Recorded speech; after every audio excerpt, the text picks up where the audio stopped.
Who is dumber on U.S. tariffs? Is it Doug Ford or is it David Eby?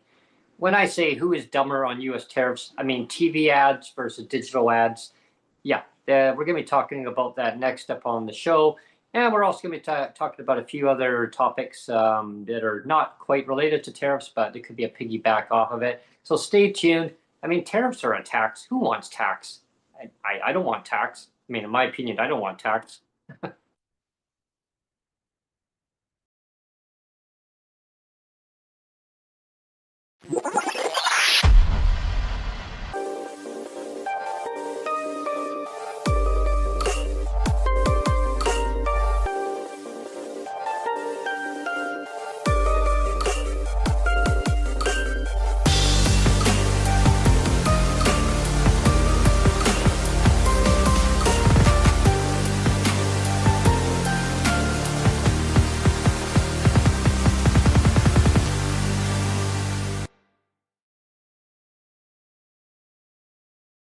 Allies podcast. Hello, everyone, and welcome to PWD Allies podcast. My name is Brent Frey, and I'm the host, coming to you from Victoria, British Columbia. And joining me today, as always, is Neil Matheson from Newton, British Columbia. It's kind of an overcast morning here in Victoria. I always give the little brief weather forecast before we start the show. It's a little bit of a chill in the air, but nothing much. Fall is here. Leaves are falling. It's beautiful. The trees are they nice and blossomed. And it's not too bad of a day. We got through Halloween. I hope everybody enjoyed the Halloween intro that I gave. Actually, I was just thinking about that morning. That was pretty funny. Actually, Yeah, I love that doing was good. things. Just not taking life so seriously, just kind of winging it, and that's what we do on the show too. But we also talk about very serious topics that do come up in different aspects of our lives that affects our lives directly or indirectly, but it may affect other people in our lives that are around us. And that's why we have other allies who come on to our show and give their perspective of how things affect their lives of people around them, or maybe for them directly too. And I mean, like, that's why we're talking today about tariffs. Well, Yeah. let's just say, I mean, we weren't going to mention it, but let's mention it, that Dan Trays Mhm. was going to be on. And the reason why he was going to be on is because our first topic today is about U.S. tariffs. Mhm. And we wanted to get Dan's opinion about how Doug Ford handled the whole tariff thing Yeah. in Ontario and Toronto. Mhm. Because we all know that Doug put out his own attack ads, Mhm. and they didn't go over very well. So Yeah. part of the show today, we wanted to talk about that, and we Mhm. wanted to have somebody from Toronto talk about, you know, uh, Doug Ford's bad behavior in sending out attack ads. And I mean, let's also put a price tag on it. It was $75 million to put out this attack ad. Yeah. It Not was chunk, it, it chunk was it change there. was it was sent out only to a U.S. audience. So Mhm. so $75 million, and it was pulled in less than a week. So Mhm. it's like about $11 million a day. Mhm. $11 million a day of an attack ad, and then it was pulled after 7 days. So basically, $75 million up in smoke Mhm. for Doug Ford to just thump his chest, you Mhm. know, and say, elbows up, Canada, elbows up, Yeah, yeah. you And know. the amazing part about it is there's billions of people around the world watching these ads, and it was right in the middle of a baseball game, right? I mean, for different days in a row, and pushback. There was Congress people in the U.S. saying, like, what's going on here? Like, why is this ad getting aired out here? Uh, and when I heard $75 million, I thought, wow, like that money Yeah. could be going to helping people in the province. Well, Ontario. We're all about sharing differing opinions here, and let's allow a differing opinion. We have Peter Cunnington in chat, and he says that it actually was a good commercial. So in his opinion, he's okay with it. And that's fine. To be different from my opinion is fine. I look at it and go, well, that's just somebody thumping his chest, and it's a complete waste of $75 million. Like that's my opinion. Now, if other people have a different opinion, that's fine. I mean, we can all sit here and agree or disagree whether Donald Trump is his own brand of stupid as well, or not. But I mean, that's beside. The ad was, I mean, it was a very effective ad, but $75 million.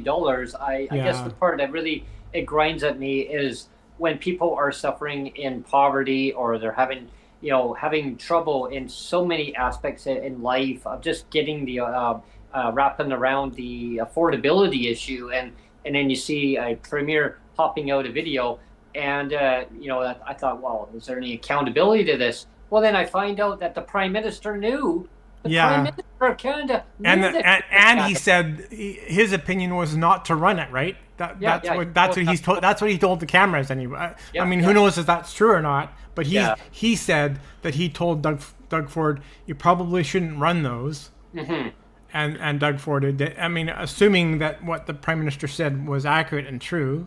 Which maybe not. But anyway, that's what Carney said was, I told him not to run them. Well, Carney, the same guy. He's like says elbows up, Canada, and then no, elbows out, elbows down now, and elbows up, elbows down. But he was the same guy that says that he was the most effective person to deal with Donald Trump on tariffs and the UMCA agreement, right? And it's just been a whole ball game back and forth, like kick the hot potato. Your turn. Well, and here's where it really bothers me is you have Exhibit A of Doug Ford and his failed. I'm gonna call it failed ad because it got pulled after 7 days. So basically, $75 million up in smoke for him to thump his chest, right? And so I'm gonna call it a failed ad campaign. And even with that failed ad campaign, which apparently, like I said, the Prime Minister did not endorse, even knowing that, now we have David Eby here in BC saying, I'm going to copy exactly what Doug Ford did because I think it's a brilliant idea to thump your chest and waste millions of dollars. And let's remind everybody that David Eby is always the one saying now that BC is broke. They say you have no money. Have no money. Yeah. We have no money, but he's going to spend his own $75 million on a stupid campaign that's going to get pulled after like 2 or 3 days. Well, David Eby... To thump his chest too? Yeah, the Premier of British Columbia said he's going to put an ad out. He's still going to go ahead, even though he knows that Doug Ford basically pulled the ad, and because, the pushback on it. But David Eby's going to go ahead. He's going to run it something a little bit different, though. He's going to run an ad, though, but he's going to run it as a digital ad. Oh, wow. Yeah, a digital ad. I'm sure that's way less expensive, Brent. I'm sure. I wonder certainly digital ads aren't very expensive, are they? Oh, no, not they at all. They wouldn't approach anywhere near $75 million, would they? Well, I would hope not, because he says that the government's broke. That's why they couldn't give people with disabilities rate increases for 4 years. But but wait a minute, he wasn't even free then. They surplus, but and then they ran through the surplus and make it into a major deficit, and taxes. Nobody needs taxes. I'm going to play a little clip for everybody, just a kind of an overview about the tariffs. Okay, let's go ahead with that. Yeah. All right, so I'm going to put it to video. If you can see it, great. If not, the audio is going to be there for you. And so here we go. The person that's solely responsible for negotiations to okay. Oh, here we go. Back here closer to home, where there are questions about whether the Team Canada approach pitched by federal and provincial leaders could be breaking down. CTV's Jeremy Sharon has more on the revelations of a disagreement over whether to run that anti-tariff ad that ultimately ended trade talks with the U.S. Speaking to reporters in Asia for the last time before returning to Ottawa, the first questions Prime Minister Mark Carney faced were about his conversation with Ontario Premier Doug Ford about this anti-tariff ad that has halted trade negotiations with the U.S. Since you're the person that's solely responsible for negotiations, did you inform Mr. Ford that this is something that you do not want to go forward with? Yes. Well, you saw what came of it. The Premier has previously defended running the ad, calling it a success, but Ford's office did not respond to a request for comment today. Does this show that there is division within Team Canada, that the premiers don't trust you to negotiate? I think there is, the individuals can speak for themselves, and they're practiced in speaking to themselves, and they will speak for themselves. There are other premiers who have different view in terms of the utility of those ads. It's clear that these ads are working. Manitoba's Wamp Canoe supported Premier Ford's ad in a social media video, while BC's David Eby says he plans to go ahead with his own anti-tariff ad expected to run this month. Who's in charge is the question, fundamentally. Scott Reid, CTV News political commentator and former advisor to Prime Minister Paul Martin, believes there is tension between the different levels of government that should be resolved. And there very well could be a problem, because you now have premiers saying, we're going to take steps that clearly, demonstrably, can have a measurable impact on Canada-US relations. But the premiers and the people in their provinces have different priorities. A new Nanos research survey for CTV News shows Canadians are split on how to prioritize support for industries impacted by U.S. tariffs. Agriculture ranked the highest. The auto sector was a close second, with softwood lumber, then aluminum rounding out the list. For Mark Carney, as Prime Minister, he's got to do a lot of political juggling right now. Now, questions about Canada's united front come as President Trump says talks won't resume, as today new tariffs on medium and heavy-duty trucks and truck parts came into effect. Jeremy Sherrill, CTV News, Ottawa. Yeah, and so that's where I say that the ad was a failure, because it was pulled, it was taken down. And again, so that's my opinion. Peter's got a different opinion, and that's fine. We can disagree on that. That's no problem. But in my opinion, it was not an effective ad because it was pulled. So it was $75 million wasted. $11 million a day to thump your chest at Trump and say, how dare you? It's not effective politics, in my opinion. In my opinion. I'm going to play another one for our viewers. It was from Premier David Eby. Okay, this will be good. Good. All right. And moments like these where you have a choice. Okay, so here we go. Okay. It's moments like these where you have a choice. You can surrender and give up, or you can stand up. And for British Columbia, we're going to stand up. We're going to respond to tariffs. And keep in mind, this is not a fight that we wanted. It's not a fight that we picked. And in fact, we think this is going to hurt Americans as badly as it does Canadians. But we're going to stand up. We're going to support federal efforts to respond with targeted tariffs to make sure that the Americans understand that we will not surrender. The federal budget is just around the corner. Yeah, so when I hear David Eby say that, the one huge thing I have against that comment was that when David Eby says it's not a fight that we picked, maybe that's true to a large extent, but it's a fight that David Eby and others want to continually egg on because it's politically expedient for him to do so. Right. It's like political fuel for him. Like he loves that because it's like, whoa, I get to show that I'm the strong man, standing up to Trump, look at me thumping my chest at Trump, Mr. David Eby, Superman, super premier, give me a break. Like it's not about, that we didn't pick this fight. It's that David Eby is willingly extending the fight on purpose because it's politically looks good for him to say, oh, look at me, You know, it's all about look at me. Like, I'm an egomaniac. Look at me. Well, when it comes it's just like to tariffs, so like it bugs me. I look at it as they want to. Each premier wants to stand up for their own province, and I get that. What I think is like egging on a president. When it comes to the tariffs, yeah, I mean it's nobody's going to win at the end. Egging on each other. I always find like they should be working together more effectively because at the end, taxes, or the president of the United States, he loves the word tariffs. I mean, I've heard the word tariffs. I mean, even when I was a kid, I heard the word tariffs. I mean, when even taking the old Greyhound, right? When you take the Greyhound and there was a tariff.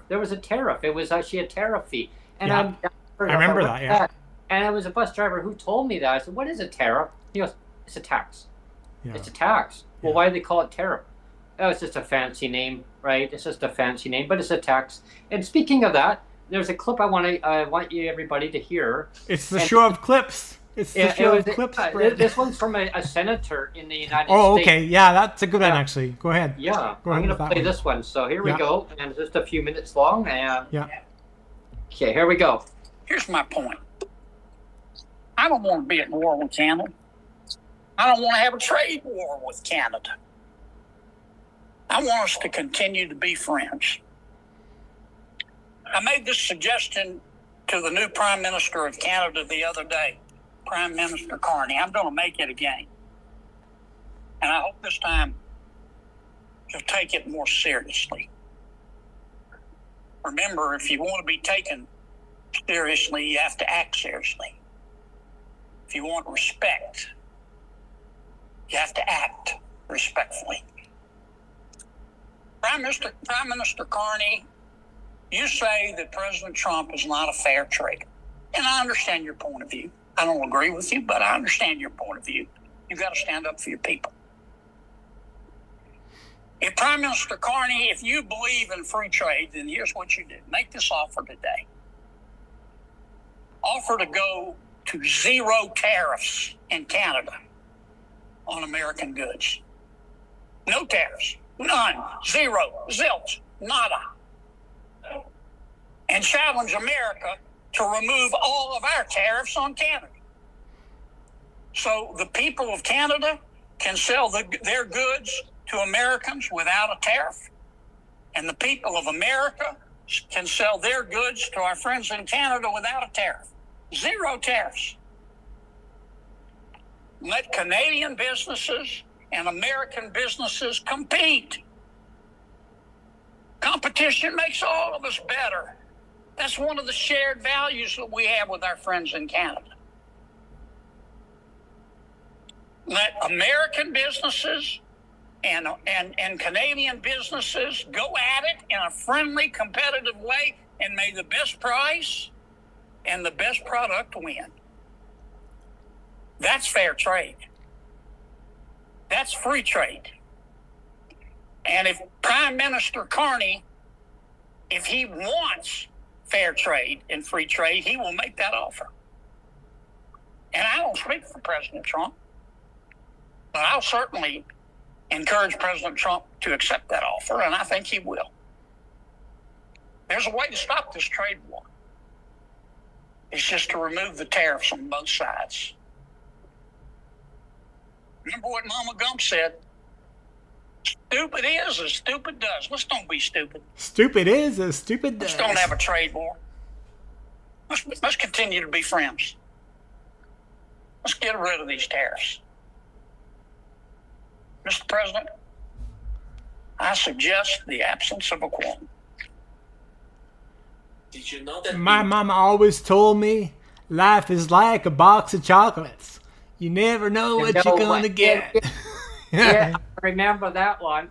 Yeah, but it's like stupid is as stupid does. That's why we did. That's why I did the title of Dumb and Dumber. Like, who is dumber? Is it Doug Ford for wading in and wasting $75 million on an ad campaign, or is it going to be David Eby that's going to wade in as well and waste countless millions? Who knows? to thump his chest as well. Well, here's another part that kind of adds on to like tariffs. The part that really just grinds me is hearing about there's these trade barriers within the provinces still. Like right now, because Canada is having to deal with the tariffs and the U.S. is having to deal with the tariffs from Canada back and forth. Even though they say, they've dropped tariffs. Mark Carney says he dropped the tariffs to the U.S. No. I mean, there's still tariffs. I mean, and I agree. I mean, nobody should be paying tariffs at all. Like, there should not be any taxes on either side, right? I mean, the going back to the Ronald Reagan, that clip that was out there. If I can find it, I'll pop it on there in just a few moments. I think everybody has seen. They might have seen that already. Some of the ad already because it was pretty obvious. Anyway, I did want to follow up because Peter did follow up. Peter Cunnington followed up. He said, well, he does agree that it was a waste of money because it was pulled quickly, the Ford ads. But also we have a comment from Mama Inga, and she says, so when do we get to thump our chest at David Eby? well, so that's a good comment. I love that comment. Yeah, exactly. Yeah. And part of it is that the trade agreements, between the provinces too, like that's like a tariff. That's like a tax on each province too. And so, the country can blame the U.S. all they want on tariffs. Well, there's all that tariffs on our provinces from each province to each jurisdiction. If they were to remove those tariffs or taxes and have free trade within the country, because that's how it's supposed to be in the first place anyway. Yeah. Because there was something in an article I was just reading yesterday, and was from our opposition leader for the BC Conservative Party, was complaining that there was a trucking company that's from BC that couldn't get a permit before 4:00 p.m. because the office closed between Manitoba and Saskatchewan. I heard about that. Yeah. And no, of course, it's more about political points, right? He's trying to score these. Yeah. Well, at the same time, that's between Manitoba and Saskatchewan. Sure, it's a BC trucking company. He's now blaming David Eby on that. I mean, and I'm not trying to defend David Eby on that topic, but this comes down to Manitoba and Saskatchewan, that border getting a permit. Now, they shouldn't have between Alberta, Manitoba and Saskatchewan to make sure that free trade goes all the way through our country. And I mean, personally, in my opinion, I think that, I know that David Eby, our premier in BC, is reaching out to Ottawa saying, help, please, because our softwood lumber. I mean, we were talking this morning, I heard the news, I'm not sure anybody was watching the news this morning, but they were saying that potentially we could get up to 55% tariffs on our softwood lumber because of the U.S. tariffs. Yeah. Now, and I agree with David on this part where, it would be beyond detrimental. Like, it's going to be catastrophic to our forestry industry in BC. So, Mark Carney, you need to negotiate, send your people to negotiate with some kind of financial relief to BC to help out in the meantime while these tariffs are in effect between Canada and the U.S.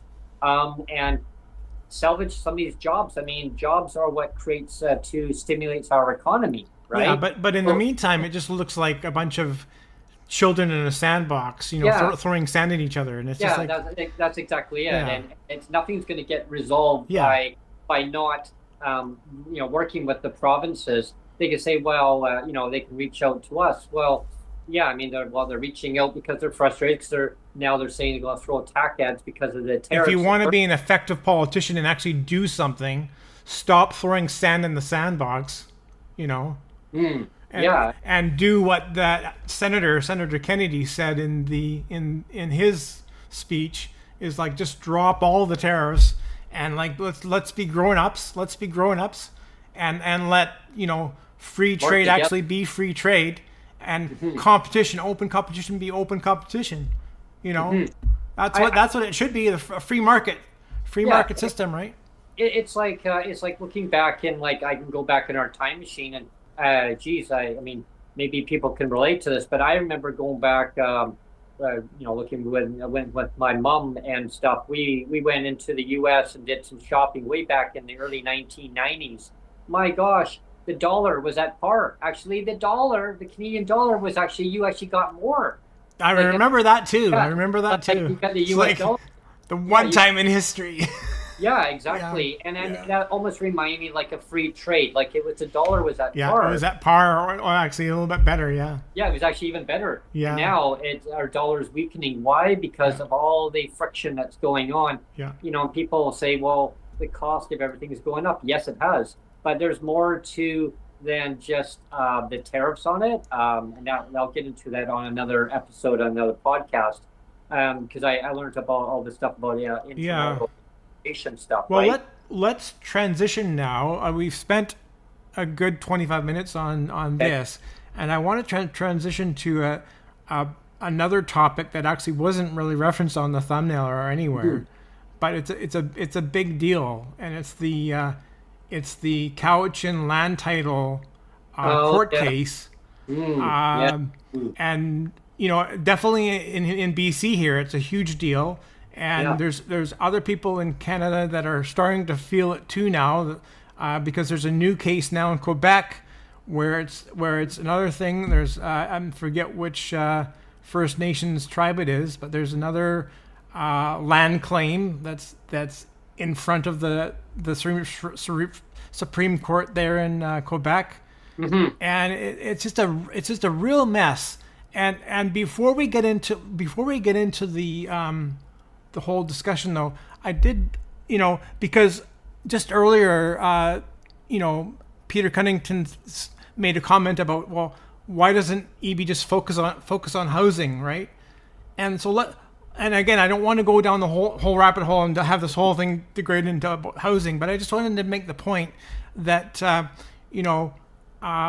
when David Eby was Attorney General, one of the first things he did was, remember that no-fault insurance? Right. That, everybody's the victim, and that if you were in a car and I was in a car and you T-boned me, and you T-boned me on purpose, it's still my fault. Yeah. So that my insurance has to pay for it. My insurance has to pay for the accident that you caused. My insurance still has to pay for it. So my insurance premiums go up. That's what no-fault insurance is. And then like here in the building of that I'm in, like I'm strata president in this building, and we've had a couple of claims. Like there was somebody on the third floor where their hot water tank blew, and they knew for sure that their hot water tank was going to blow, because it was in such bad condition. So they knew it was going to blow big time, because it was, we know for a fact now that it was already leaking. It was already was known to have been leaking. So these owners up on the third floor, they hid that information, and then it leaked down to the other suite, and guess what? The other suite had to pick up the bill. So again, their insurance picks it up because it's no fault insurance. Everybody's the victim. No fault insurance. And so that is a wonderful, stupid idea, courtesy of David Eby. I'll give you a good example of, kind of put that into context. It's like when a kid in a elementary classroom, causes a disturbance, or even in high school, you cause a disturbance. And guess what? Everyone in the class, even though you weren't involved in it, you all have exactly. to pay class. Perfect example, Brent. Yeah, that's what that always bothered me. I said, that's not fair. I have to go home. I have to Everybody's the victim. So let's pretend. We know that David Eby was a lawyer in his past life before he became any kind of minister or attorney general or premier. He was a lawyer. So let's pretend that we are in a court right now, and I'm a lawyer too, and I'm submitting evidence. So So that no-fault insurance, I enter that into evidence as Exhibit 1 of stupidity, of a stupid idea brought forward by David Eby, no-fault insurance, Exhibit number 1. Exhibit number 2 was his whole BC builds. Remember he said BC builds. I'm gonna build a shitload of affordable housing. Affordable for who? Yeah, let's remind everybody how affordable those affordable housing. What was the average rents for those affordable housings, Brent? Well, you'd have to be making at least $80,000-$90,000 in order to rent a place, and that's affordable for somebody that's very high income earners. They're called median income earners and median rents. And I find a lot of corporate landlords are now actually charging that, or that's a requirement. That's not an option where they're saying you need to be making no less than $60,000 to $70,000. I mean, I found a place in Langley before we had to move out to Victoria, before we were forced to move out because we couldn't find anywhere to rent. And some other private individual owners of buildings, they said, "What? This is nonsense. That's wrong." I go, "Well, it's happening." I said, "Media's not on top of the story." So anyway, sorry to cut you off, but David Eby, before he became premier, he was Minister of Housing. Mm-hmm. And as Minister of Housing, his brilliant idea was to build all this affordable housing. And affordable housing, according to him, is $3,500 to $4,000 per month. That's affordable housing in his definition. And let's remind everybody what actual affordable housing definition is supposed to be. RGI, which is rent geared to income, is targeted at what, Brent? What's the official target for rent geared to income housing? It should actually be toward people's income. If you're lower income, 30%. Yeah, 30%. That's the official 30%, right? And that's what it should be targeted to the individual. It shouldn't be to a household. It should be the individual, because what happens, Neil, and to our listeners, is it displaces other people in your household. Yeah. So if it's based on the household, now if you got maybe if you have a household of 5 people, okay, and say 3 of those people are making excess income, well, guess what? The rest of the people in the household, you got to dispose of those people in your household in order to bring down the actual household income to a level that the government sets. The government, it's not the people. The government sets a threshold, and it was at one time. It was around I believe it was $26,000 at one time. It went to 30. Right. And now, I mean, in reality, it should be well over 40 or 50, because people's income go up. And let's not turn this into a whole other podcast. But I just wanted to make the point. Just in I mean, because I'm submitting evidence. I'm pretending that I'm a lawyer. I'm submitting evidence to the court. Exhibit number 1 was no fault insurance, an idea from David Eby. Stupid idea number 1. Stupid idea number 1. Stupid idea number 2 was BC Builds, affordable housing at $4,000 a month.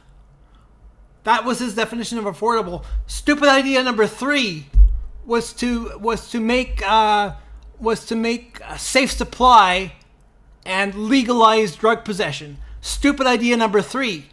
No, here's number 4, rent bank. Okay, rent bank is another. Rent bank. If you don't have the money already, and I was talking to my corporate manager about this one, everybody. Okay, and so I read from a corporate manager. I said about a rent bank. Okay, and this came from a manager. Okay, so if you can't afford to rent already, you're on low income or you're on a fixed income, how are you going to pay back from the rent bank?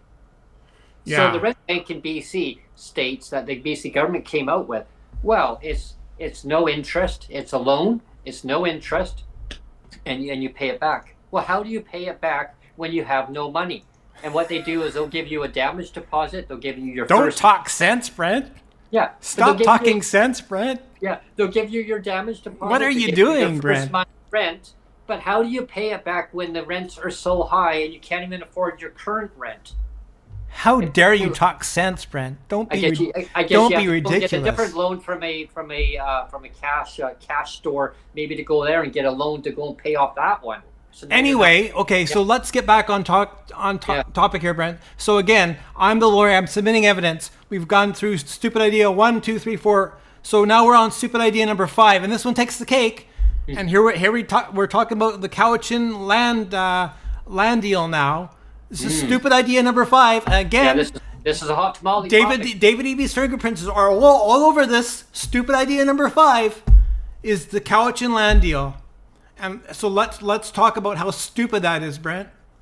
And before, like, I want to be clear, like, and I'll say it 2 or 3 times over if we have to. I am not going to be sitting here attacking the Cowichan First Nations tribe. I will say it again. You and I will not be on here attacking the Cowichan First Nations tribe. This is not about that. This is all about attacking the stupidity, the absolute brain dead stupidity of every level of government, federal, provincial, city governments even. Like, everybody's brain dead, Brent. Everybody's brain dead. I mean, I have to say it. Everybody's brain dead. I mean, let's get into it. Like, for people that don't know, this court case, it was Cowichan tribes versus Canada. And again, I am not going to throw Cowichan tribes under the bus here. It's not about that. It's about throwing government under the bus because they're the stupid idiots. I've got a clip here. Did you want? I'll play. Is it the one from Carolyn? Sure, that's a good one. Yeah, let's go ahead with that one. Okay. So Caroline, let's start with you. What did you think of this whole situation? Oh, we have to flip the. Oh, hang on. Whoops, you have to flip your orientation there, Brent. Oh, there it is. It didn't flip over. Yeah, I just realized that my screen didn't flip. I'm going to. So Caroline, let's start with you. What did you think of this whole situation? They presented it to the residents in Richmond at a town hall. Was that a good thing to do? I think the more you can inform citizens, the better. And the citizens have every right to be worried and concerned. So what happened with the Cowichan case is the court declared Aboriginal title over an area of land in Richmond, as you said, and that included private property. That's the first time a court has ever done that, declaring Aboriginal title over private property. So this raises a whole bunch of questions. But what we're starting to see is the impacts of that. So Aboriginal title confers exclusive use of the land, and fee simple title or private property title also confers the exclusive ability to determine how the land is used, managed, and occupied. Right. So when you declare that over the same piece of land, you're kind of running into an almost inevitable kind of conflict or confrontation if the interests don't align. It was the first time, of course, recognized this. As I said, it is not the first time this has been done, though. The BC government, David Eby being the premier, announced the Haida recognition agreement, or the Haida recognition agreement over Haida Gwaii, which did the same thing. That was referenced in the court case, in the Cowichan case. So there's reason to think that government policy actually led us, at least partly, to this place. So it's interesting to see the BC government kind of try to separate themselves from this decision when they set a policy precedent that was actually referenced in the case as showing how Aboriginal title and private property could coexist, when in fact there's a lot of legal questions around that. Well, the blame game seems to be being passed around for sure. Each group saying, well, it wasn't our job to let people know. Did the government do enough here, Brittany, to let people know? They did nothing, really. Yeah, I think that they did nothing. Yes. Say no. I mean, look, politically, this is the last thing that Premier Eby wanted to have to deal with today. There is a win only for the BC Conservatives and one BC here in this issue. I mean, as you just shared, Jennifer. There's a ton of on-the-ground fallout in Richmond. But I think more concerning to government is going to be the broad sort of fallout province-wide. Polling is showing this week that voters are tuned into this issue at a disproportionately high rate. Over 50% of British Columbians are paying attention to this. And this is a really complex issue, so that's not typical. And furthermore, I think what would probably be the most unfortunate part that we're seeing in the polling is how many voters, and a lot of them are landowners themselves, view this as a potential risk to the reconciliation agenda more broadly. And so, it's definitely not something that David Eby was hoping to deal with today. Mm-hmm. And that is a key thing here, reconciliation and the effect on it, or the fallout. I guess, what are you hearing? Yeah, I mean, and Brittany raises a good point. David Eby doesn't want to be dealing with this right now, but he certainly did set the policy precedent for it. In the Haida Gwaii case, he set the policy precedent. Hear that? The overlay. He set the precedent. Private property. In the Cowichan case, we're seeing why this isn't going to work.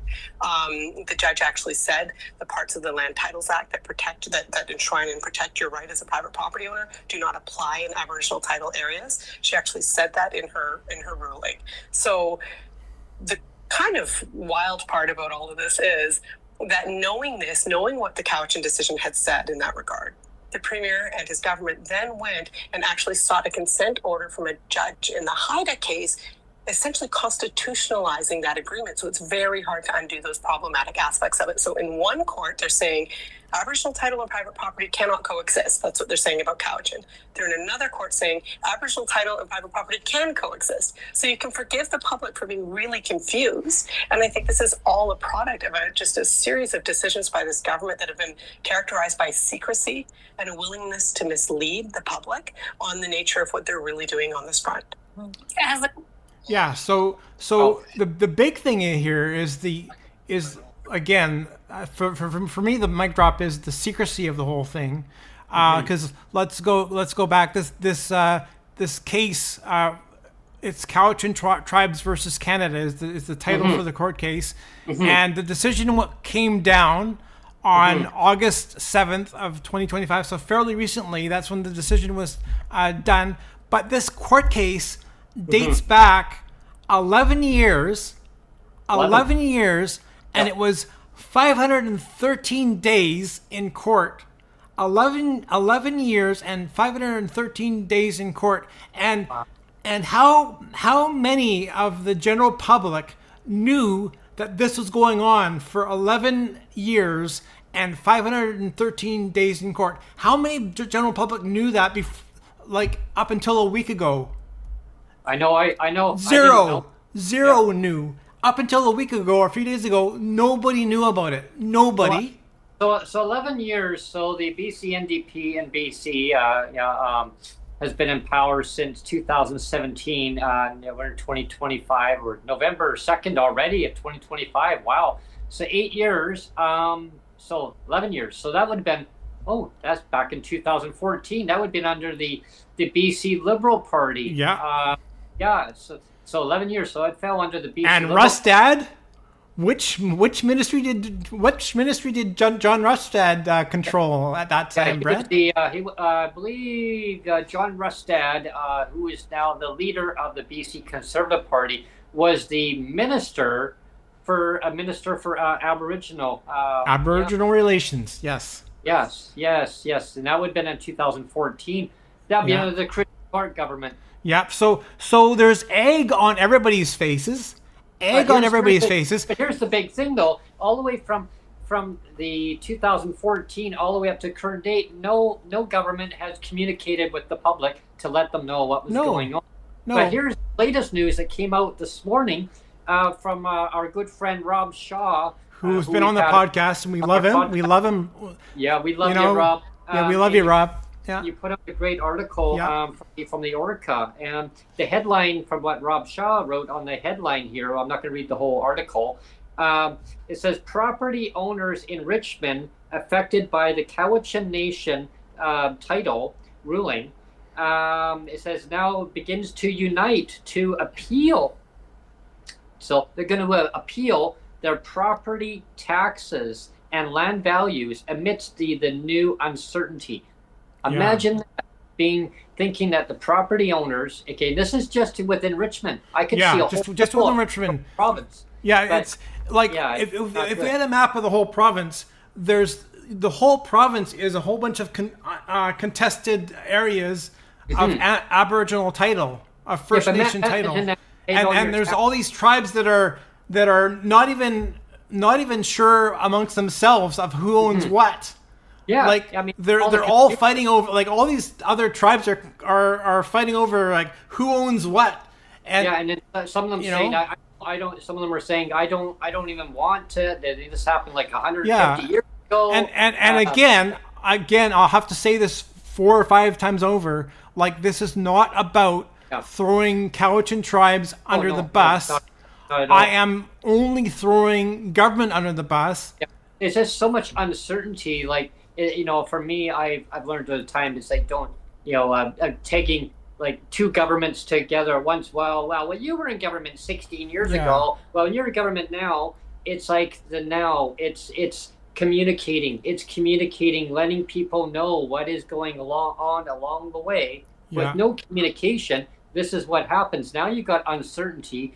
Yeah. Who owns what? Who do you own that? No, I don't own that. Maybe I support reconciliation. I know you support reconciliation, Brent. There was another video that we could have played. There's lots of videos we could have played, but there was one person and off the top of my head, I don't know who it was, but there was one video that played where the guy said that he fully supports reconciliation, and he says that everybody in BC almost unanimously supports reconciliation, but what we weren't told was that reconciliation would come at the cost of owners that have private property rights.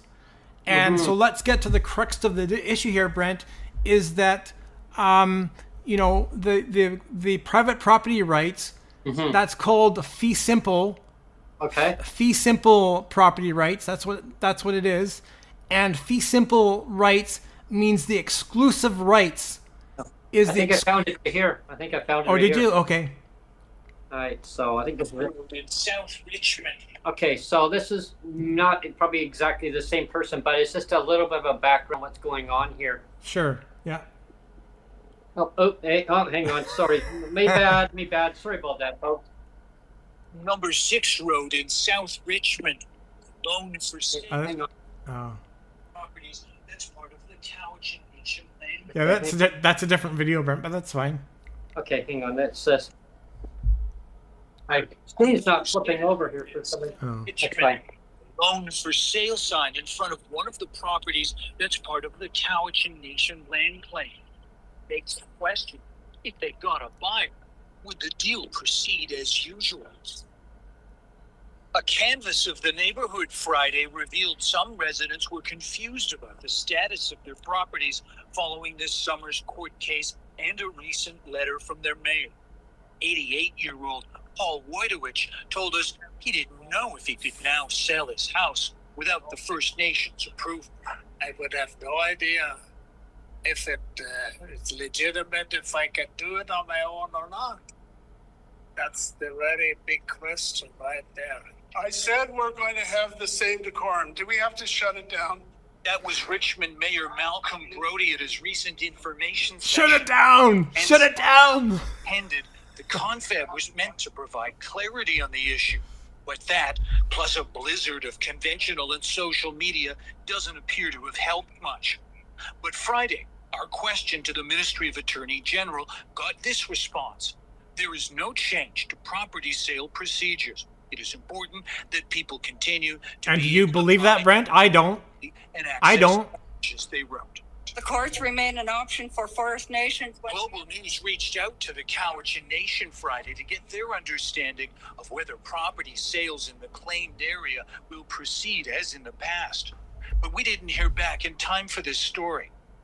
Details about the situation there are being followed closely by people across the province, according to pollster Shachi Curl. They see it as potentially sweeping, serious, in that it could have a broader impact on private property rights in the province. Back on number 6 Road, assurances from Victoria are welcome, though not necessarily comforting.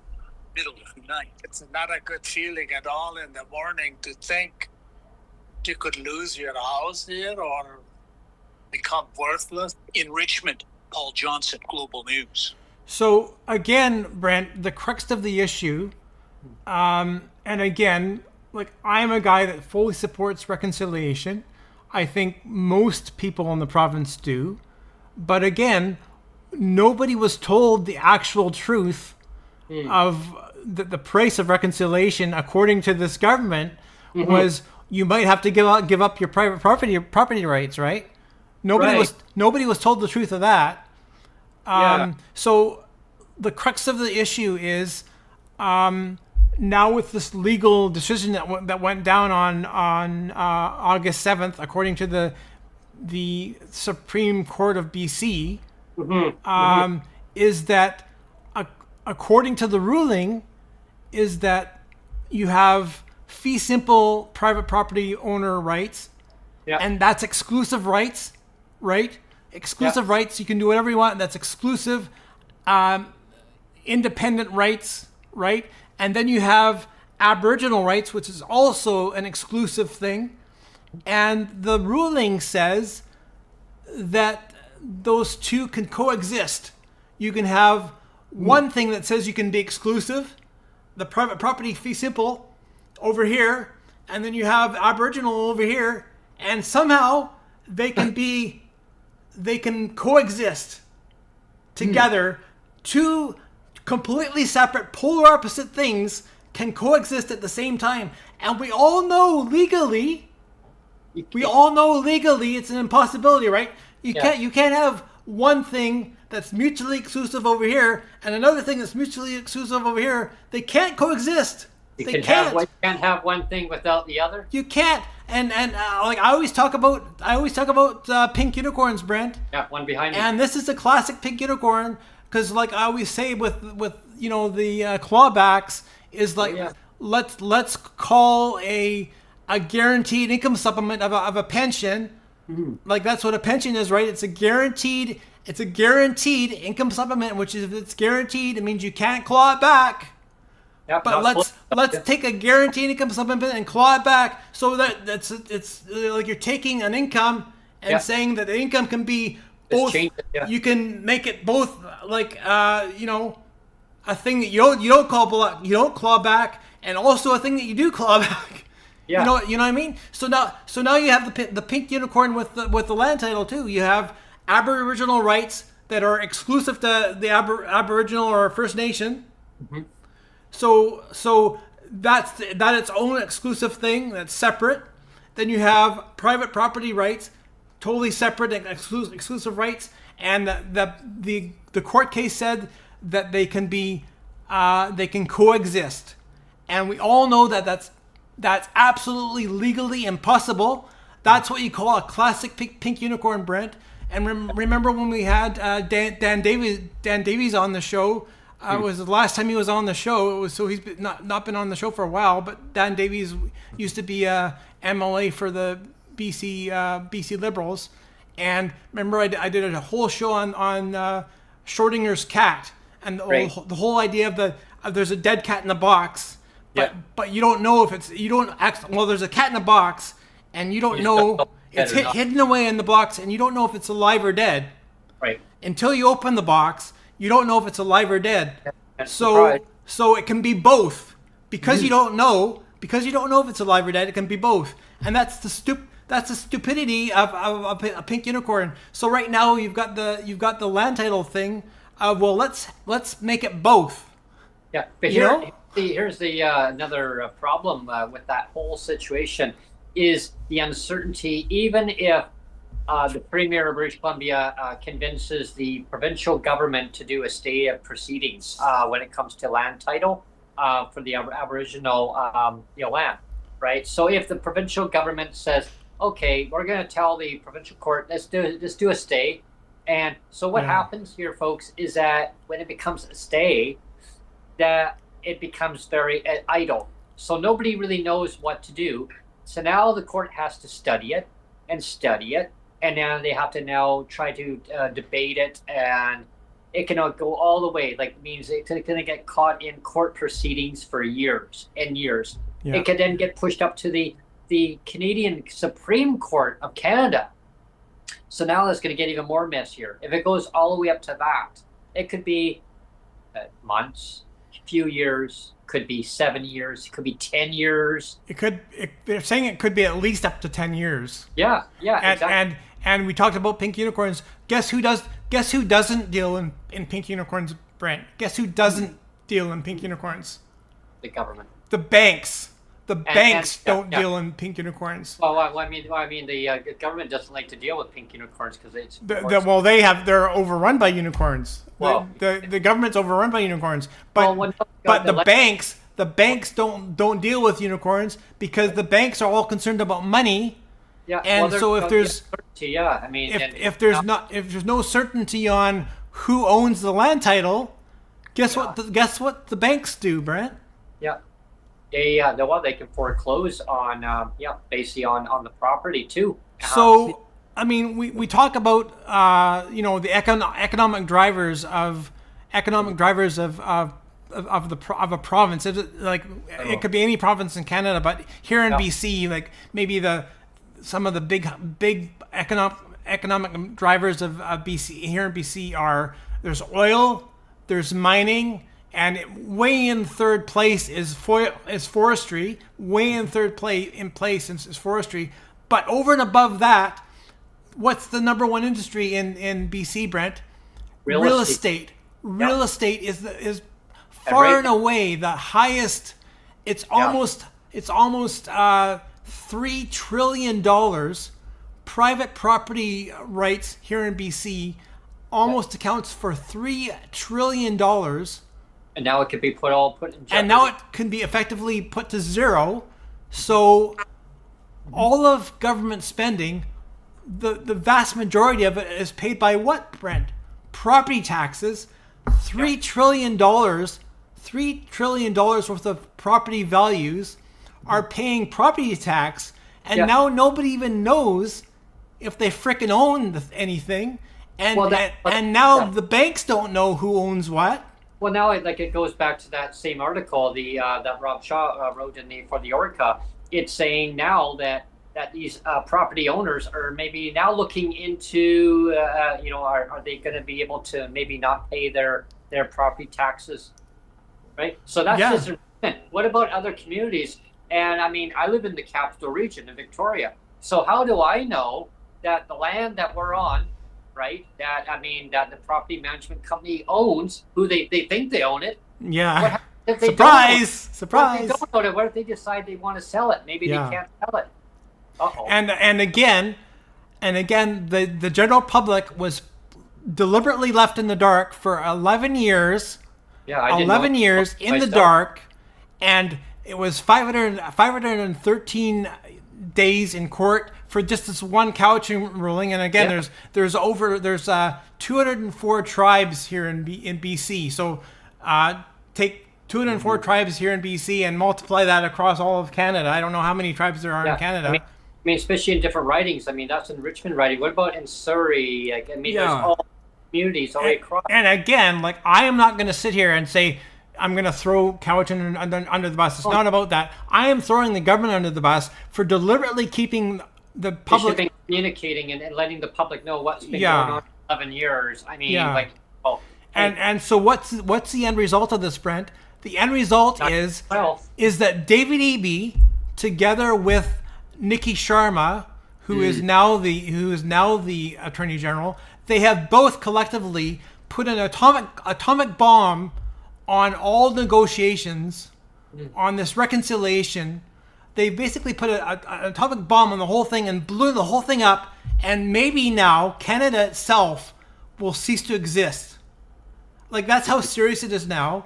Is that the banks are unaware of who owns what? Really confusing. I'm a private property owner, Brent, because I own this place. I'm one of the lucky ones that actually owns his own place. But maybe now I don't. Maybe now I don't, Brent. I was just gonna say. I mean, what happens if you find out that you don't own it?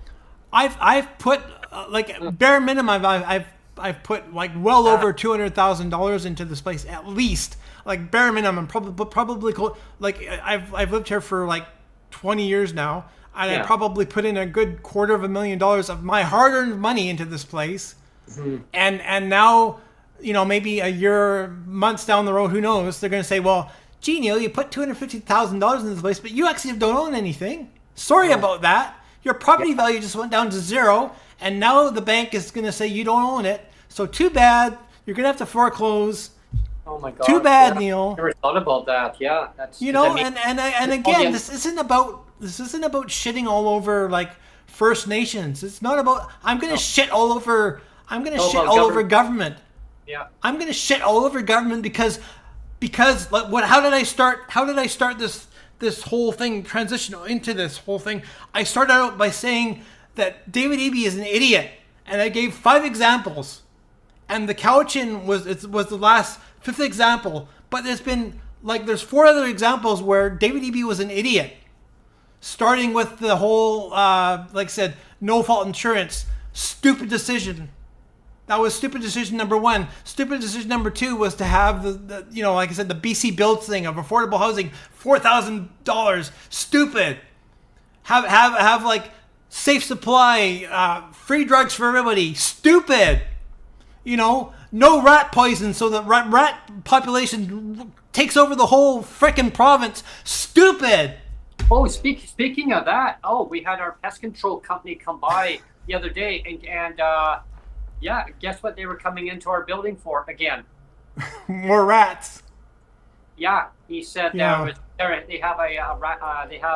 He said there was mice, but he also was again, and he told me that there has been some reports of some rats in the building. I went, great, and he goes, once they're in the building, it's very difficult to get them out. Like, I mean, we're at the end of the hour here, Brent, and I know I'm going to lose it. I'm going to lose it now. No, but the whole wrap up of this whole thing is how long do our governments, our stupid governments, make asinine decisions that don't involve the general public for 11 years and 513 days in court, and the public don't know. I don't know as a landowner, and they basically say F you to all, to everybody that lives here. F you to everybody. Like we don't care. We don't care. Like I care about reconciliation. I want that, but I don't want to know that I don't own my place now. Well, yeah, I mean it creates so much anxiety and stress. I mean for property owners. I mean, and just for the general public in general, because what about, and here's another part I'm going to throw into the mix here too, which the media never likes to talk about people with disabilities or seniors. No. More seniors, but people with disabilities that are seniors. I mean, they have disabilities. When you're not a senior, I mean, it's like not putting a label. Okay, and don't get me wrong, everybody. Like, I'm not putting like the label saying, okay, you have to be a senior before they recognize you. But what I'm saying in general, I find that media, they need to now. It's okay to talk to people with lived experience stories, with people with disabilities. I mean, they used to do this. They used to do this in BC a lot before. Then all of a sudden, as soon as that FOI garbage got thrown in, the reporters now, they cost them a lot of money to try to get to do a news story, because they have to spend the journalists have to spend a lot of money out of their own pocket to basically do a news story. So here's the thing, is that what are the property owners in Richmond and around in BC and other communities that are, say, on First Nation land, right? Or maybe it's not their land. I don't know. Like, and again, we're not picking a fight here. Is what I'm saying is that there's so much uncertainty now. Yeah. But let's look at Richmond, just for instance, since that's where it's starting, and it's going to be a ripple effect for sure. What if the property owner has a person there in their home, they're renting out maybe their basement suite? Maybe it's actually on commercial land. Maybe it's an apartment building that's actually on their land. Well, even think about all the business owners, like that's what everybody that owns a business, like even somebody like McDonald's. Yeah. If McDonald's finds out, I'm sorry, you're on contested land, all these McDonald's are going to start shutting down. Yeah, that's what I mean. If a person's renting, the BC government only allows people with disabilities $500 maximum shelter, right? You can't rent anywhere in BC. You can't rent anywhere in Canada for $500. You can't rent anywhere I don't think anywhere in the world for $500. Yeah. So the fact is that what happens now is that the owner now, they said, no, your home's worth nothing. You can't sell it. You can't get nothing. Yeah. What happens to that tenant now who can't find anywhere in market housing to rent? What, now they're going to be on the street homeless? And like, let's wrap this up, Brent. Yeah. Like, my closing comment is, why am I on the hook?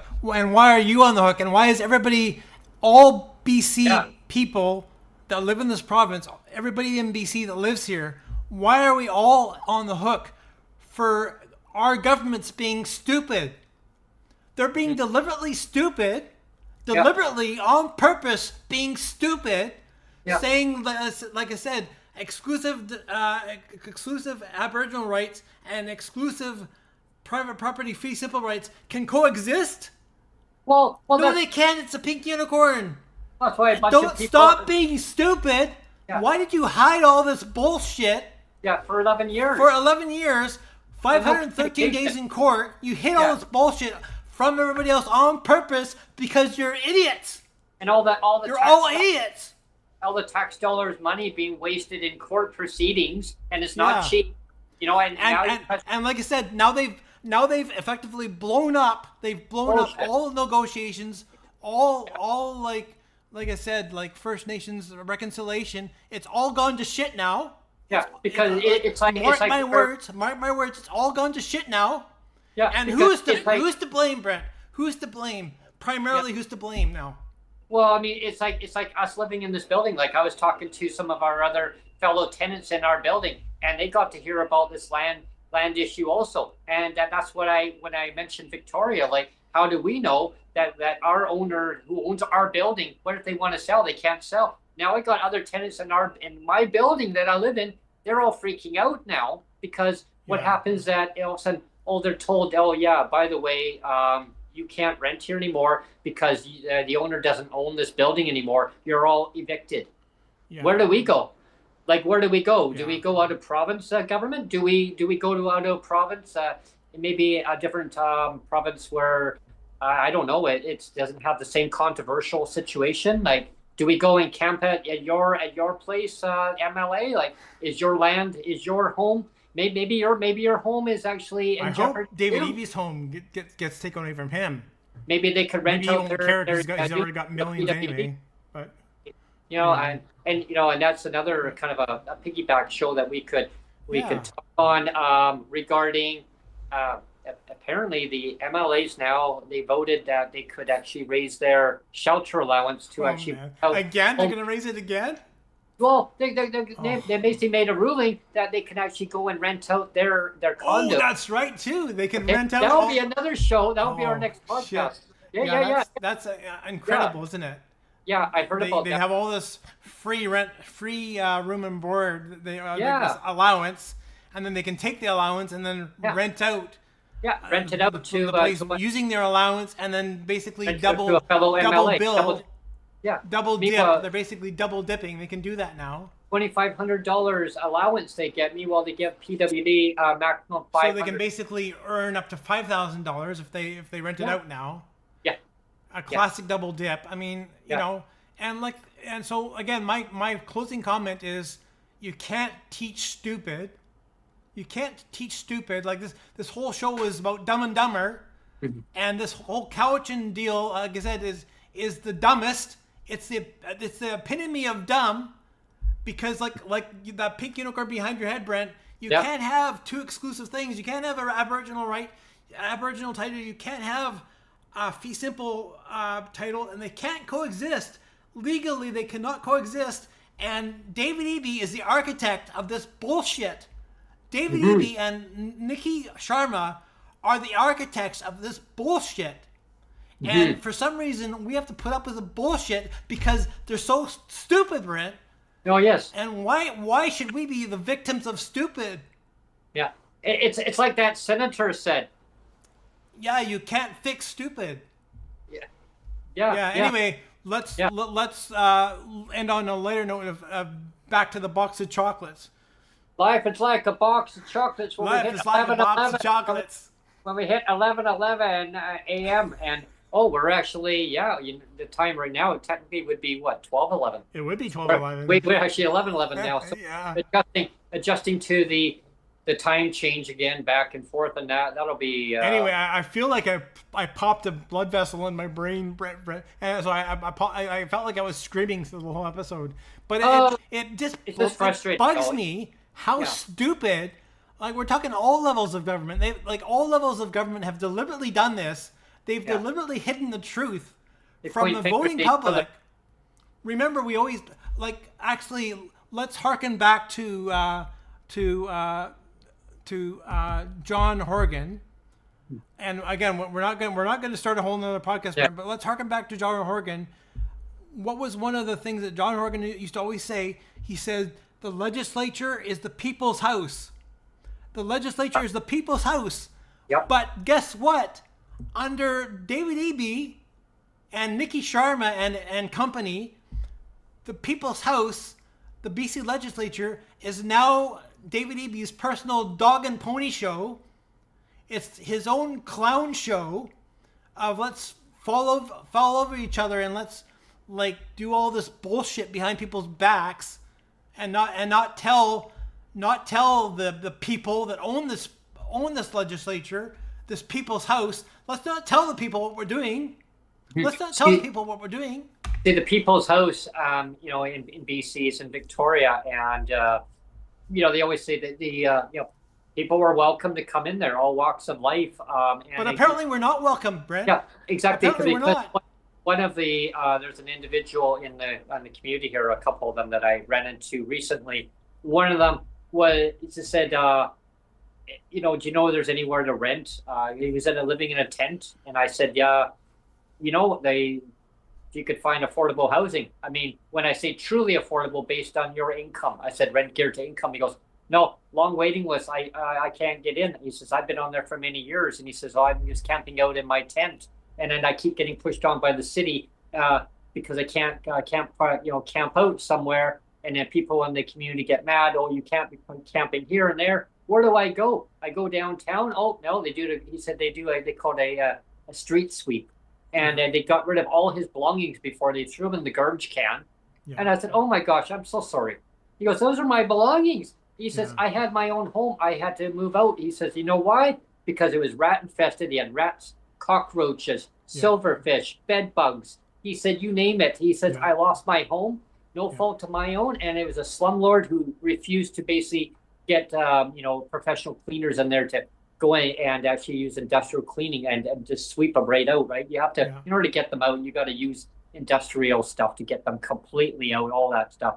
Anyway, long story short was, I said to him, why don't you go to the BC legislature and set up a meeting and go and talk to the minister? And you know what he told me? I tried. They wouldn't let him in the people's house. He said, they wouldn't let me, I'm a homeless person, they wouldn't let me in the people's house because they said I looked grungy. The people's house, the BC legislature now, the people's house is David Eby's own personal dog and pony show. Mm-hmm. It's his own personal dog and pony show where he can do whatever he wants. He doesn't have to be accountable for anything or any stupid decision that he's done. I just listed 5 stupid decisions he's done, and we can keep going. I can list a whole bunch more. I limited myself to 5. Mm-hmm. But I wanted to throw that little part in there about a homeless individual. Really nice guy, super nice guy.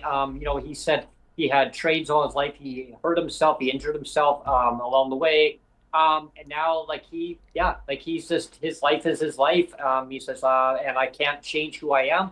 But society seems to think that we need to mold our way because what government says, that's how it goes. He goes, look, I tried going to people's house. They didn't want to deal with me. And I'm like, I'm sorry, go to your MLA's office. The people's house isn't the people's house anymore, Brent. They told me to get out of his MLA's office. They said there's nothing they can do for him. BC, British Columbia will soon not be British Columbia anymore, and Canada will not be Canada. And this is not hyperbole, Brent. I am not talking hyperbole. I am talking realism and truth right now because, like behind your head, pink unicorns are alive and real because government says that 2 things that directly oppose each other can be true. two things that can directly oppose each other can be true at the same time. How stupid is that, Brent? How stupid is that? But that's the stupid reality that we live in because our governments are stupid on purpose. They don't communicate and let the public know what's going on. Let's punch out anyway. Like I'm gonna blow another blood vessel here, Brent. But yeah. Anyway, I hope everyone enjoyed today's podcast. Stay tuned to our rant and rave session. Will be coming up. This was a rant and rave session. Yeah, we blended into a rant and rave. Yeah, I should have called it rant and rave. Yeah. Yeah. Well. Yeah. But there's so many things that we pile into. But these topics were very important. It makes me so upset, Brent. Yeah. That our governments can just kind of run roughshod over like I didn't give a number, but I could. Is that 6% of BC population is made up of Aboriginal First Nation people and tribes. 6%. Wow. And so that's significant. And again, all those people are entitled to reconciliation fully. I endorse it. Let's finish off by saying that I endorse all these negotiations and reconciliation. I endorse it fully. But now all of the stupid mistakes that David Eby has done, that John Rustad did as Aboriginal minister, that Nikki Sharma is now doing with, you can have two land titles coexist. I mean, that's just complete BS, pink unicorn bullshit. Well, I was like I say, again, and in my opinion is that I believe that communication is solid. It's gold. Like, you got to communicate with the public, let them know. Yeah, maybe it's going through a court proceeding, but communicate, let people know, the public know what's going on. Yeah, so like I said, you have 6% of all people in BC are Aboriginal First Nations, and God bless them. Again, this wasn't about throwing them under the bus, but if you have 6% being First Nation, that means you have 94% that aren't, and our government deliberately left out the 94% and said, screw it. Who cares about the 94%, Brent? Who cares about the 94%, Neil? Especially when the 94% don't matter. The 94% don't matter. So much uncertainty that they've created. I don't see it ending well anytime soon, because they have taken an atomic bomb. They have taken an atomic bomb to reconciliation now. They have taken an atomic bomb to reconciliation now, and it all falls on the shoulders of David Eby and Nikki Sharma now. It's their mess. They created it, and is it any surprise? It is any surprise that David Eby's fingerprints are all over this? No, it's not. No, it's not. Not to me, it's not. Because like I said, I can give a whole laundry list of stupid that David Eby has done. This is the last example. This is the most current example of stupid, but it's certainly not going to be the last example of stupid. Oh yeah, and the thing is that just recently David Eby also said that it was possibly could be you didn't want to call it an early election. He said, right, because something about they did a vote or something. Again, I was like, well, what is this? Well, something to do with a transmission line or something all the way up to the North Coast. Yeah.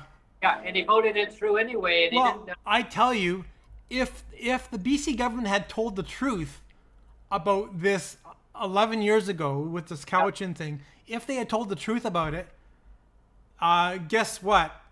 The BC NDP government we have now, they wouldn't have a slim majority. They would be back down to 2 seats. Remember in 2001 or 2002 when they were down to 2 seats? They were 1 or 2 seats. They got wiped out. And I mean, David Eby, if he had told the truth, which he should have told the truth. If he had told the truth to everybody that, oh well, you're the homes that you own, you might not own them. Too bad. If he had told the truth, he would have been down to 2 seats or less. He would have been down to 2 seats or less if he had told the truth. So of course he's not going to tell the truth. That could be a good look for sure. Of course he's not going to tell the truth, Brent, because pink unicorns exist. You can have two things exist at the same time. Fee simple and Aboriginal, and they can coexist. Apparently, according to government. Yeah, they don't like to communicate. I find that with governments, they need to learn to communicate, listen to the constituents, what matters most in their constituency. And it's like out of touch. It's like, oh, well, talk to so-and-so. And then you talk to so-and-so. Yeah, not my job. Go and talk to so-and-so. And it's pass the buck back and forth. And or in the legislature, oh yeah, your voices aren't being heard in there. Why are they not being heard? Why are they not being heard in the people's house? Because they don't care? Yeah. The government makes sure that our voices aren't heard because they only cater to the 1% or they only cater to the 6%. Or whatever it is. They don't cater to the 99%. They don't cater to the 94%. They cater to the 1%. They cater to the 6%. Well, it's like when we had before. Here's a mic drop. When we had a rally for persons with disabilities in the province of British Columbia in front of the BC Legislature before the House rose for the summer session ending. We had a big rally in front of the BC Legislature. We had some awesome speakers that were there, including myself. I basically gave a presentation. Awesome speaker, including myself. Including myself. Well, yeah, I don't want to pat myself on the back. But what I'm saying is that I gave a speech there too, and our Minister of Social Development and Poverty Reduction, Minister Malcolmson, gave a speech. The leader of the Green Party at the time basically gave a speech. There was many speeches that were given, but one thing that stood out from that meeting, I call it a meeting, was our voices are not being heard in the people's house. No, they're not. And I said, why? Well, that again, that kind of goes back. It's deliberately done. Done. And that kind of goes back to as a mic drop, and I use it as a parallel. I was talking to one of my neighbors the other day who watches our podcast all the time, and I explained that part, and he says, really? He says, yeah, I remember that when you had that rally in front of the BC Legislature. So your voices aren't being heard. I go, no. And he goes, you told me that your voice, the late Premier John Horgan had told you guys that he was the only voice at the table. Yeah. Again, so you use that as a parallel. He was the only voice at the table that he wanted to advocate to have the $300 going. Man, forward. I wish I could go back to John Horgan again. I wish I could. I wish I could go bad. back. Can we please resurrect John Horgan? Yeah, I mean, and get rid of the idiot that's our premier right now. I remember the day when he said, just squirrel the money away, you guys. It's Sonia and myself. Squirrel the money away. Sonia goes, I can't squirrel it away. We're paying higher rent. Well, everybody, we were paying high rent, but it was manageable because we had the COVID supplement. And John says, well, once it's in, they're not going to take it away, he said. They may take away some, but are going to advocate to have it going to permanently. Ultimately, they did get rid of it all. Yeah, and we were able to. Let's go out, Brent. Yeah, but we were able to keep our place, but we lost it because the government think important, right? Yeah. Anyway, well, thank you very much. Like I said, I feel like I'm gonna blow a couple blood vessels now, but I hope you all enjoy your day. Please subscribe, like, and share the content as usual. If you really like the content, buy us a coffee. You hit the like button down there, and we're. If you really like it when I go off. Yeah, when Neil blows a gasket and blows a couple. Yeah. No, but seriously, I mean, you can't fix stupid. Like Dumb and Dumber, like the thumbnail. Yeah. You can't fix stupid. I mean, and just to keep everybody in the dark for 11 years and 513 days in court. And it's like, let's not tell the 94% of British Columbia. Let's not tell the 94%. Let's keep it all secret. Wow, that's terrible. So stupid. So stupid. And I did not vote. Just again, on public record, I did not vote for David Eby because I'm not stupid. So I didn't vote for David Eby. But all those people that did, I hope when the next election comes around again, I hope people are not stupid. I sincerely hope that people aren't stupid. And if you vote for stupid, that's what you get. You get stupid. When you vote for stupid, you get stupid. Well, there was a lot of people. And I, for one, did not vote for stupid. There was a lot of people that I know around my community, and I'm not going to point fingers on who, but there was a lot that did not vote for the BC NDP last election. Mm-hmm. And also, you know why? I'll give you, before we do another mic drop here, and then is that the government did not run with raising the rates for persons with disabilities. Yeah.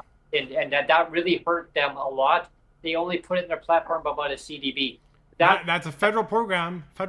Let's take credit for a federal program. Yeah. That most people aren't going to get. And I don't get it. You don't get it. Yeah. A learning lesson for the BC NDP: communicate, let people know that, hey, we are citizens. Recognize people with disabilities, no fault of our own. Everybody's going to become a senior eventually. Is that how we treat people with disabilities? You say, well, we have to recognize seniors, right? Yes, seniors have disabilities too. They may be prevalent, they may be not. They still have disabilities, or they can affect people's lives in so many ways. But we don't just alienate people because they have disabilities. Oh, they don't vote, so they don't count. Yeah. But you know what? Yes, we do vote. What about the 94% of homeowners? Exactly. Do they not count now too? And what about their family members too? They vote too. They vote too. Yeah. I tell you, But according to the government, they only deal with the 1% population or the 6% population. They don't deal with the 99% or the 94%. It's all about either the 1% or the 6%, Brent. Mm-hmm. It's all catering to the 1% or 6%. Yeah, but nobody between. Yeah. Yeah, no. The learning lesson. It's either 1% or 6%. It's all about learning lessons going forward from governments to communicate and let the public know what's going on. Because if you don't include everybody, this is what happens, and it's not going to do well. Maybe my second mic drop will be like there's going to be massive fallout of this, and like I predict that there's going to be people with pitchforks and torches and pointy sticks. Like we are literally going to have a civil war of taxpayers on the lawn of the legislature with pointy sticks, with torches. Not going to end well. And it's not going to end well. Nope. It's not going to end well. No, because it's not. Because I already said that our whole economy is built upon $3 trillion worth of real estate. Mm-hmm. And with this bonehead, stupid, brain-dead decision, they've thrown away $3 trillion worth of property tax. Yeah. And they say, we don't need $3 trillion worth of property tax. Now the owners are basically saying they're actually looking at ways of not paying their property tax. They're probably going to want to get reimbursed for all their property taxes too. How much is that going to cost? Now they're going to take the government to court on that. That's going to cost us more money. And then they're going to say, government says, oh, well, we're broke. We got no money. Well, but anyway, we're going to spiral on to another. Anyway, like we're almost at an hour and a half right now, so we got to get out of here before. Hope you enjoyed our rant and rave extended session for today. I didn't know how today was going to go, but I told Brent that I'm already in a pissed off mode anyway, and I could get up. Maybe I'll leave that for another episode. Yeah. But I was already ticked off for a whole other reason, because I was attacked today by somebody else. As a council member, I'm on council, like Strata Council, like I said, and somebody attacked me, and maybe I'll say it. Somebody said that your disability, Neil, is not everybody else's problem. Your disability, Neil, is not everybody else's problem. I mean, how fucking stupid is that? And so, sorry, Neil, that you went through that. As a person on Strata Council, as the Strata president, I have to put up with bullshit like that. That somebody says my disability is not anybody else's problem. Yeah, it's abuse. That's abuse. So if I went off today, that's why, because I was already egged on today by somebody else's bullshit. So So this is probably like an epic bullshit show of like me going off. But that's why, because somebody said that my disability is not everybody else's problem, because that person is an absolute numbskull. Anyway, Yeah, I'll punch out. Yeah, so I want to thank everybody here for tuning in, and definitely there's so many aspects in life that can just trigger. It causes a whole domino effect, and it really, I think, like I say so many times, I mentioned in today's podcast, it's all about communication, and that's the rhythm of what the narrative that I was spinning out there. It's a learning lesson is to communicate with people. Because elections are elections, but if you don't communicate and if you promise things, deliver on promises. Don't run with a federal program that's not going to, that damn well that most people living with disabilities are not going to get a federal frickin' program that was designed to fail. And then you got to jump through all these goddamn hoops over and over and over. And you might get the $200 if you can prove that your household income is $0. Yeah. Hello.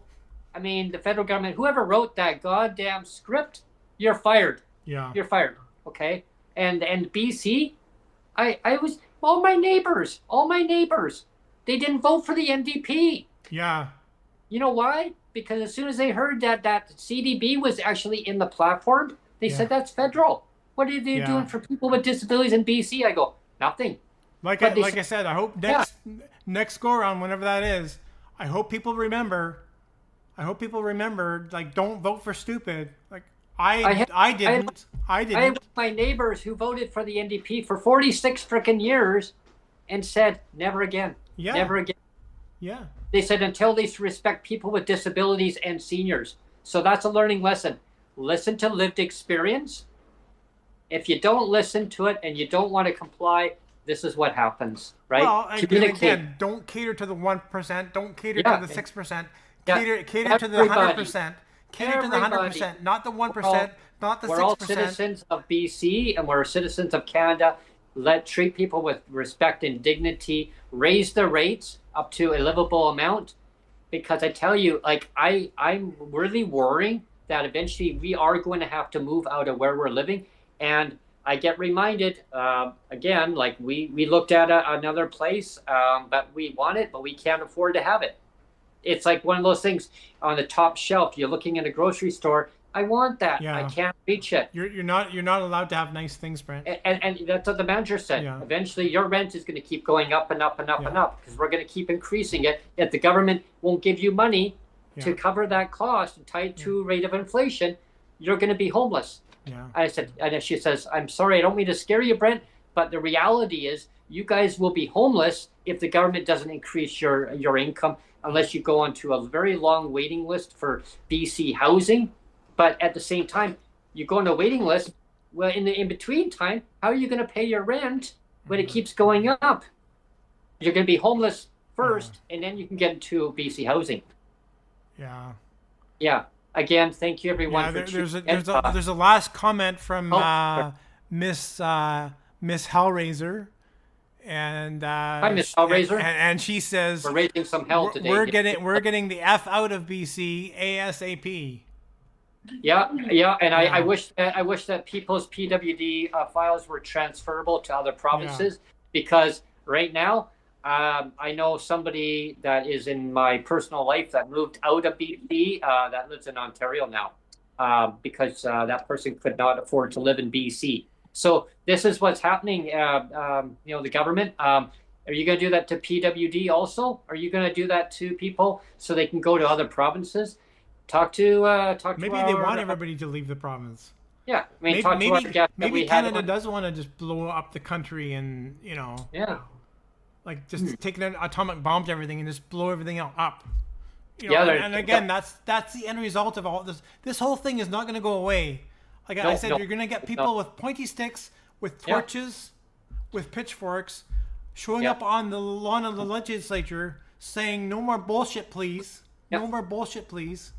Yeah. I'll meet you along the way. Yeah. Okay.